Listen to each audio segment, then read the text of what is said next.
Trial suspended, and all the members of the court will go into caucus.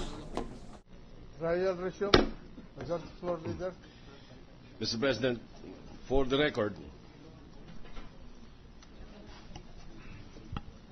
the motion to defer action on subpoena of banks pending before us earlier, the majority of the members of the court have decided to deny the motion, Mr. President, for the record.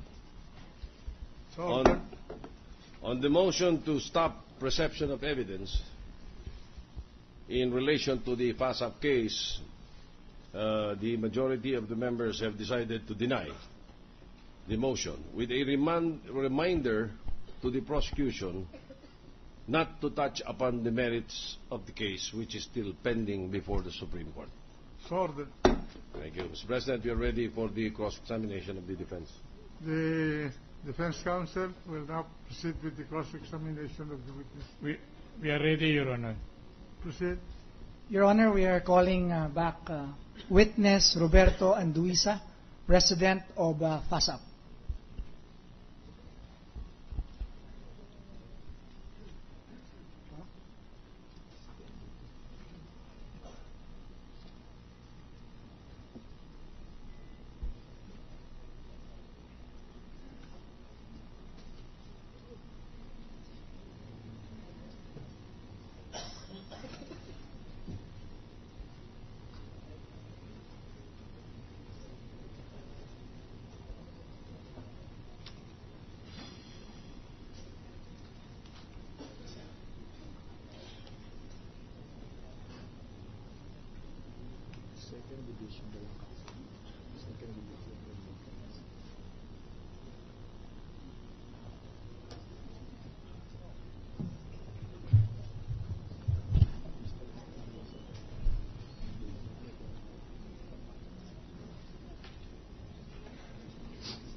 Your Honor, the witness is here.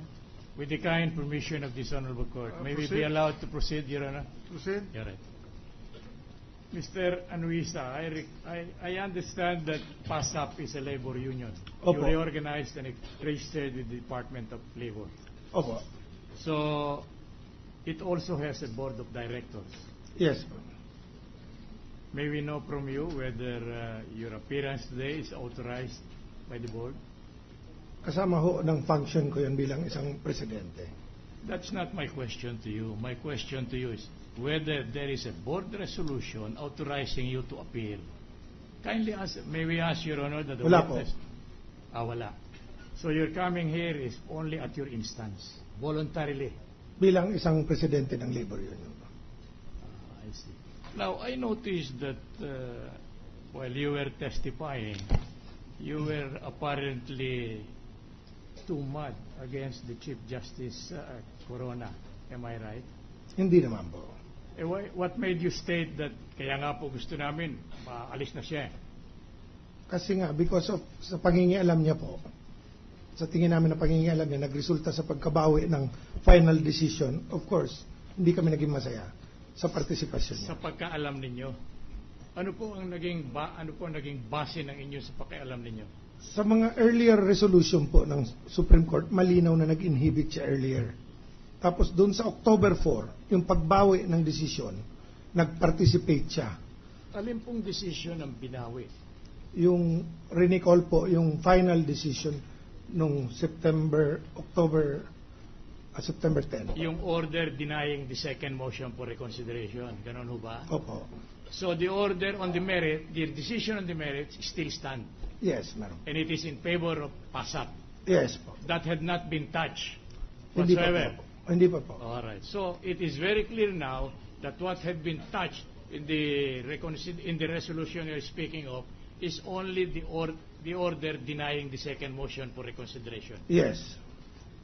I notice that you do not appear to have examined the resolution in connection with that. Which Am I right? resolution? Alin pong The resolution? denial of the second motion for reconsideration. Nakita ko po yun. Now, I'm showing to you a notice dated October 25, 2011, then bank. And this appears to, at the bottom portion thereof, it appears Corona, CJ, Carpio, Velasco Jr., Leonardo Di Castro took no part. Are you referring to that resolution? Tama po yan. Or why are you saying that it was Chief Justice Corona who engineered or the denial of the resolution? I was referring on the October 4 recall order. No, but I'm not asked. That is not my question to you. My question to you is the order that nullifies the motion, the second motion for reconsideration. Yung po ang tinatanong ko sa inyo. Already answered, Your Honor. October 4 na po yung sinabi niyo. Let the witness answer the question. Can you repeat the question, sir? May we request Your Honor. Witness, intindihin mo lang na mabuti yung tinatanong nung nagtatanong sa iyo Opo. para sagutin mo yung tanong at huwag kang liligaw-ligaw. Sagutin mo yung tanong. Naintindihan mo po ba yung sinabi na? Opo. Ano po ang sagot niyo? Ay. I'm showing to you a copy of the en-banc resolution, which I'm referring to in my question. Would you kindly go over the same and tell us whether you'll agree with me that Chief Justice Corona took no part in that resolution? October 25. October. Tama po yan. October 18, Chief Justice Corona took no part. Nandito po sa baba with Velasco Leonardo. Tama. And you knew that as a fact. Yes. That notwithstanding, you are recommending the dismissal of Chief Justice Corona. Yes po. No other ground. May I add something po? Para, kasi iba ho ang rini-refer natin eh. Magkaiba ho. So just kindly answer the question. I'm asking you a definite question. Are Huwag you ka- predicate? Huwag ka makipag-argumento sa abogado. Sagutin mo lang yung tanong sa iyo. Pakilang. Opo. Para hindi tayo tatagal dito. Wala tayong mahabang panahon. Sige, sagutin mo lang yung question.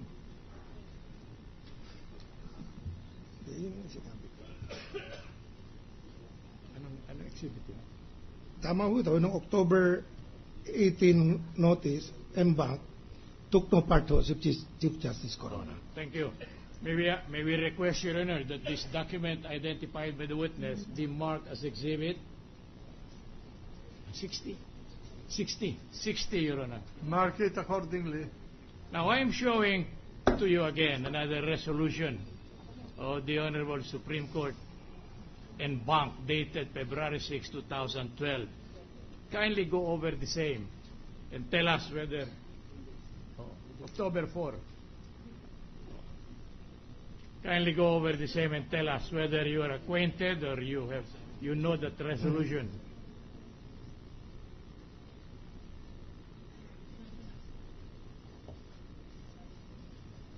Witness perusing the same, Your Honor. Ang tanong po lang sa inyo, yan ba'y nakita ninyong dati? Opo. Opo. May we request, Your Honor, that this document be marked as exhibit 61, Your Honor, for the defense. Mark it accordingly. What is the date of that resolution? October 24, Your Honor. October 4. October 4, Your Honor. That's different from the previous resolution. That's correct, Your Honor. What was the date of the previous resolution? Yung unang resolution. Oo. 18 October. May we request if we can see also the document, Your Honor? Ito ba ngayon? Ito huli? The first one, Your Honor, is dated October 18, 2011, Your Honor. That is the first resolution. Which is their exhibit, which is prosecution's exhibit 6/S, Your Honor. That was the first resolution. That's correct, Your Honor. And the second resolution is dated 24 October 4, Your Honor. October.